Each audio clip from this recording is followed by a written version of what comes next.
كيف يعني المحبة صافية؟ قال لك لأن محبة أهل البيت ما تكون لا في واحد صافي خالص. ونعم، وهذا سبحان الله مرئي.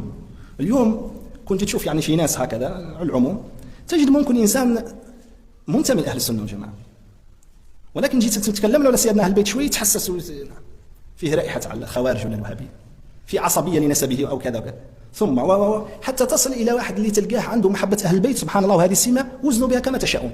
اللي لقيت عنده محبة أهل البيت يعني من بعد محبة سيدنا رسول الله ومحبة مولانا سبحانه، شوف أحب الله لما يغذوكم به من نعمه وأحبوني لحب الله إياي وأحب آل بيتي لحبه، علاقة تعدي كما يقولون. شوف كيف ربط سيدنا رسول الله مع بعضها، الحديث عند الترمذي. اللي أنت عنده هذه الخلاصة أفهم بأنه صار من الخاصة، إذن ما هوش مشرب عادي هذا يا سيادنا.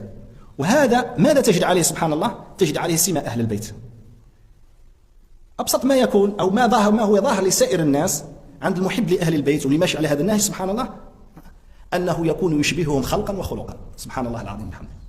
سلمان منا أهل البيت يقول سيدنا رسول الله، حتى صاروا يسمونه العارفون بالله سلمان المحمدي، اللهم صل على الحبيب وعلى سلمان منا أهل البيت. خلقا تقول لي هل خلقا مش شرط كاع الناس يكونوا يعني كما الشرفة، لا، تظهر واحد الشيء على السمت الخارجي، يظهر شيء، ومن بعد خلقا يمشي على نهجهم سبحان الله شيئا فشيئا.